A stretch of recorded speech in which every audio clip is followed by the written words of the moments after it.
বলেন চেয়ারম্যান সাহেব। আসসালামু আলাইকুম আতা ভাই। ওয়ালাইকুম আসসালাম। চেয়ারম্যান সাহেব, আপনি আমার ভাই কইতেছেন, আমি তো শরম পাইতেছি। আপনি আমার চাইতে বয়সে বড়, তাই ভাই কইতেছি। তারপরেও আমার একটু শরমই লাগতেছে। আচ্ছা বাদ দেন, শোনেন, এখন আমি আপনারে কিছু কথা কমু, আপনি খালি শুনবেন। আমি আপনারে একটা প্রস্তাব দিব। প্রস্তাবটা রাখলে রাখতে পারেন, না রাখলে নাও রাখতে পারেন। রাখলে খুশি হবো, আর না রাখলে অবশ্য মাইন্ড করব না। আপনার মাইয়ার এ নিয়ে কি ভাবতেছেন? মাইয়ার কি বিয়ে শাদী দিবেন না, নাকি খলিলের লগে? লাভ নাই, লাভ নাই। খলিল আপনার মাইয়ারে বিয়ে করব না, খালি আশা দিয়ে দিয়ে আপনার মাইয়ার বয়স বাড়াইব। তার সাথে এক কাজ করেন না, মায়ের আমারে দিয়ে দেন, আমার ঘরে নিয়ে আসি। এইটা আপনি কি বলতেছেন চেয়ারম্যান সাহেব? আপনার ঘরে না বউ আছে? আরে দেখো কি ভাবতেছে, আরে আমার পোলার বউ করে ঘরে আনুম। এটা আপনি কি কইতেছেন চেয়ারম্যান সাহেব? আমার নিগারে আপনি? বিশ্বের নাম্বার 1 হেয়ার অয়েল আসল আমলা ডাবর আমলা, যা সাধারণ হেয়ার অয়েলের তুলনায় চুল করে 2 গুণ পর্যন্ত মজবুত ও কালো, তাই ডাবর আমলা। আমার পোলার বউ করুন, রাজি থাকলে কোন? আরে রাজি থাকুন না মানে? আপনার লোকে আত্মীয়তা করা তো একটা বিরাট সৌভাগ্যের ব্যাপার। আমি রাজি, আমি রাজি। এখন তাহলে মাইয়াটারে বুঝান, মাইয়ার মাথায় খলিলের ভূত থাকলে তো মাইয়ার আমি ঘরে আনুম না, আবার পোলাটা সুখী হইব না। আপনি চিন্তা করেন না, আমি এখনই যে নিগারের সাথে কথা বলতেছি। তাহলে কন, কথা কন। আর শোনেন, এই কথা এখনই কিন্তু কাউরে জানায়েন না। আল্লাহ যদি এখানে জুরি লিখে রাখে, তাইলে বিয়ার দিন তারিখ সব ঠিকঠাক কইরা আমরা সবাইরে জানাও। জি জি, ঠিক আছে। শোনেন শোনেন, আপনার মাইয়ার লোকের কথা কয়ে কিন্তু তাড়াতাড়ি আমারে জানায়েন। আচ্ছা আচ্ছা আচ্ছা, ঠিক আছে।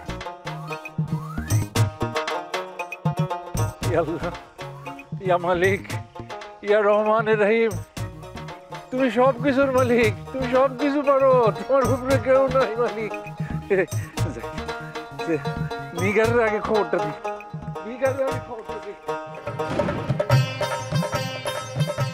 নিগার, নিগার খারাপ, খুব খুশি সংবাদ, আল্লাহ মুখ তুলে তাকাইছে মা। কি খুশি সংবাদ আব্বা? আল্লাহ শুকুর, আলহামদুলিল্লাহ।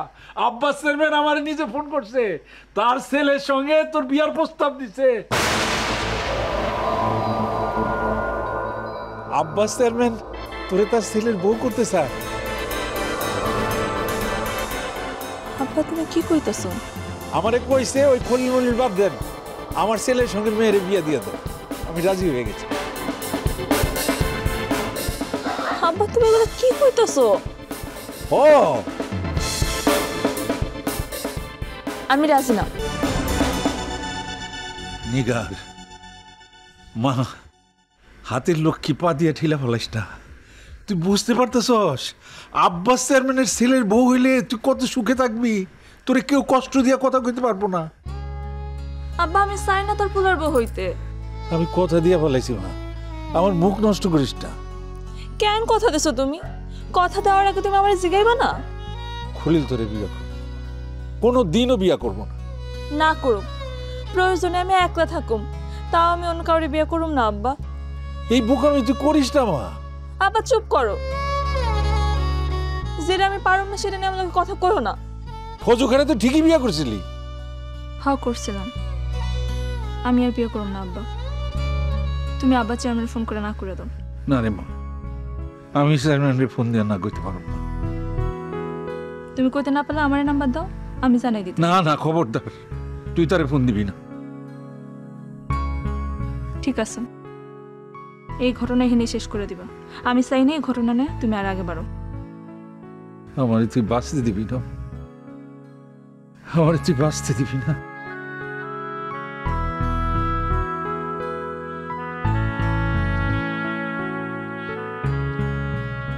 আব্বাস চেয়ারম্যান হঠাৎ করে এই প্রস্তাব দিল কেন?